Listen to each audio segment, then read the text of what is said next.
What happens when the line between competitive baseball and outright misconduct is crossed, not by accident, but deliberately, in front of thousands of fans and millions of viewers watching at home? This isn't a rumor. This isn't speculation pulled from social media threads at midnight. What unfolded involving the Chicago Cubs' second and third basemen against Shohei Ohtani is being described by insiders close to the situation as one of the most disturbing incidents of deliberate foul play seen on a Major League Baseball diamond in recent memory. And the fallout? It has sent shockwaves through the entire league. But here's what makes this story even more extraordinary: it wasn't the umpires who first drew the line. It wasn't the commissioner's office that set the tone for accountability. It was Shota Imanaga himself. A man who had nothing to do with the foul. A man who wasn't even the target. Yet when he learned the full truth of what happened to his fellow Japanese baseball icon, he walked into the clubhouse and declared his own suspension. Why would a player do that? What truth did Imanaga discover that shook him so deeply that he chose to remove himself from the game? And what exactly did the Cubs infielders confess to when umpires launched their emergency investigation? Sit down. Because this story goes far deeper than a single play on the field. To understand the gravity of what the Cubs' second and third basemen did, you have to understand who Shohei Ohtani is, not just as a baseball player, but as a symbol. Ohtani doesn't simply play the game. He has redefined what the game is capable of being. Every at-bat he takes, every pitch he throws, every explosive sprint around the bases carries with it the weight of expectation from an entire nation of fans, from millions of casual viewers who tuned in specifically because of him, and from a new generation of young players who look at him and believe the impossible is achievable.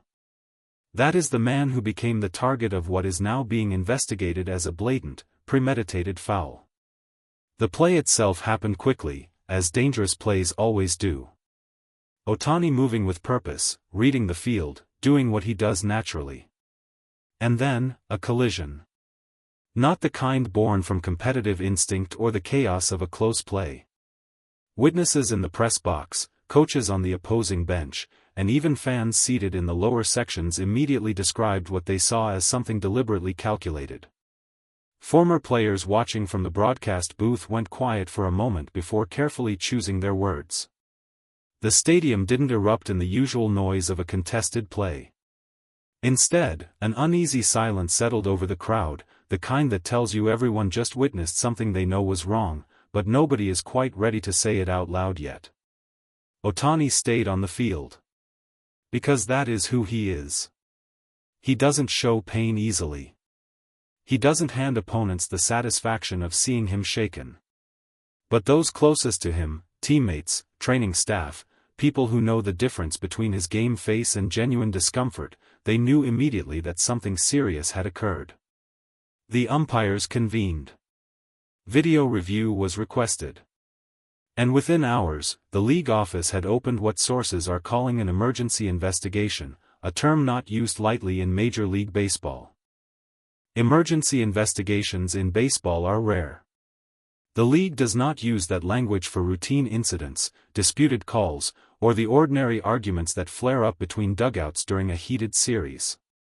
When the word emergency enters the official vocabulary, it signals that what has been reviewed carries consequences that cannot wait for the standard procedural timeline.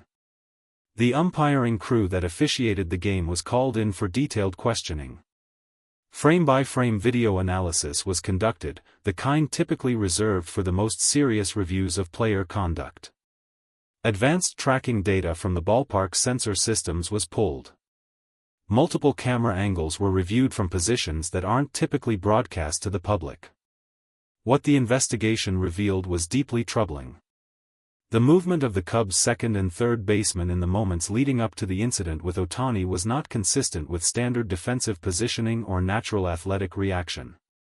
According to sources familiar with the findings, the data showed coordinated movement, both players adjusting their trajectories in a manner that converged deliberately toward Ohtani's path.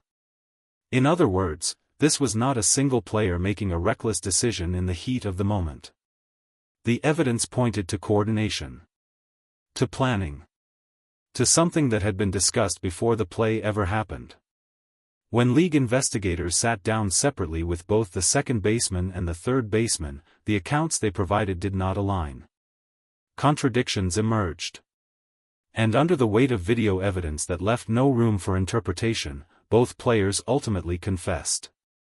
The cause they cited was shocking, not because it revealed a grand conspiracy, but because of how ordinary and yet how deeply troubling the motivation turned out to be. According to those familiar with the confession, the players admitted to feeling that Ohtani's presence in the league had fundamentally changed the competitive environment in ways that disadvantaged them, that the attention, the resources, the organizational focus that followed Ohtani wherever he played had created what they described as an uneven playing field. Their answer to that feeling was not to work harder, train smarter, or find their own edge. Their answer was to physically target the man they resented. MLB officials were unambiguous in their response. The bans were handed down swiftly. Permanent. No negotiation. No path back. Now here is where this story takes a turn that no one in the baseball world fully anticipated. Shota Imanaga learned the full details of what happened, not from the media, not from a press release, but from inside the walls of the clubhouse. Someone who knew the truth told him directly. And Imanaga sat with that information. He didn't call his agent. He didn't post anything publicly. He didn't wait to see how the league's investigation unfolded or whether the story would fade into the background of a busy season. He walked in and declared his own suspension. To the outside world, this seemed confusing at first.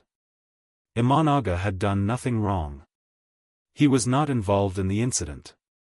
He had not participated in any misconduct.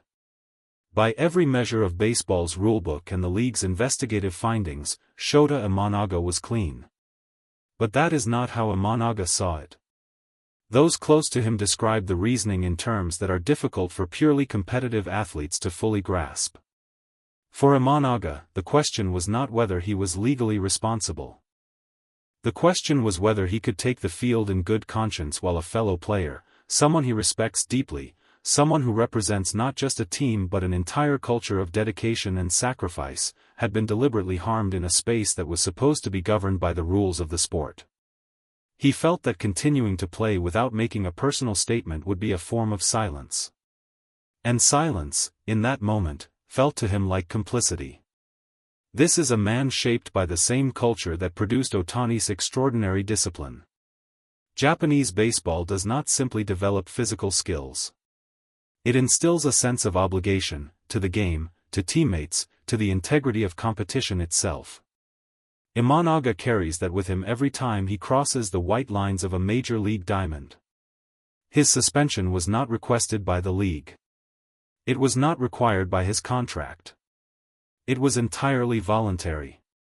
And it lasted exactly as long as he felt was necessary to make his point, that what happened to Ohtani was an attack not just on one player, but on the standard of dignity that professional baseball depends on.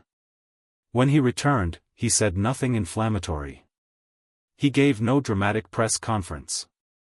He simply played, with the same focus and quiet intensity that has defined his entire career. But the message he sent reverberated through every clubhouse in Major League Baseball. The permanent banning of two established Major League players is not something that disappears quietly from the sport's memory. It becomes part of the record. It becomes a reference point that future players, coaches, and officials will cite when discussing the boundaries of competition. And those boundaries matter enormously right now, because baseball is in the middle of a transformation driven in large part by Shohei Ohtani's presence. When a player of Ohtani's caliber enters the league, he doesn't just raise the competitive bar, he changes the conversation about what baseball is and what it can offer the world. Television ratings follow him. International audiences engage with the sport who otherwise might never have watched a single inning. Sponsors, media, and leagues around the world recalibrate their understanding of the game's global reach. That kind of impact creates pressure. It creates comparisons. And for players who feel overshadowed, who feel that their own careers are being measured against an impossible standard. That pressure can curdle into something dangerous if they don't have the character to process it constructively. The Cubs infielders chose the wrong path. And they will carry that choice permanently. But what the league does next matters just as much as the punishment itself. Sources indicate that MLB is considering a broader review of conduct protocols surrounding high-profile players, not because Ohtani requires special protection, but because the investigation revealed gaps in how potential coordinated misconduct between players on opposing teams is monitored and addressed. The umpires' emergency investigation was effective. But it should not have needed to happen. The signs were reportedly visible in the days leading up to the incident, comments made in earshot of other players, behavior during warm-ups that struck several observers as unusual. A more robust system for flagging and reporting such warning signs before an incident occurs is reportedly now under serious discussion at the league level. Here is the final truth that this entire episode forces into focus. Shohei Ohtani did not ask for the pressure that comes with being the most watched player in baseball. He did not engineer the attention, the contracts, the cultural significance attached to his name. He simply committed, fully, relentlessly, from the time he was a teenager eating precise meals and lifting before dawn, to being as good as he was capable of being. That commitment is what makes him a target. And it is also what makes the targeting so deeply misguided.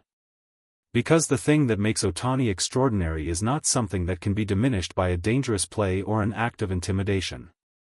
It lives in every detail of how he prepares, how he eats, how he rests, how he studies opposing pitchers, and how he shows up, without complaint, without arrogance, day after day after day. The Cubs' second and third basemen tried to take something from him. What they actually took was their own place in the game they had spent their entire lives pursuing. Imanaga understood something that they did not. That when you are part of something larger than yourself, a sport, a league, a tradition that spans generations, you have an obligation to protect it. Not with words. With choices. His choice cost him games. It also earned him something no ban can ever touch, the respect of every player who watched him walk away from the field not because he had to, but because he believed it was right. The umpires have done their job. The league has handed down its verdict. The confessions are on record. But the real story here is not about punishment. It is about what kind of player you choose to be when no rulebook is forcing your hand. It is about whether the game you love means enough to you that you will protect it even when it is inconvenient, even when it costs you something real. Shota Imanaga already answered that question. The rest of the league is still deciding.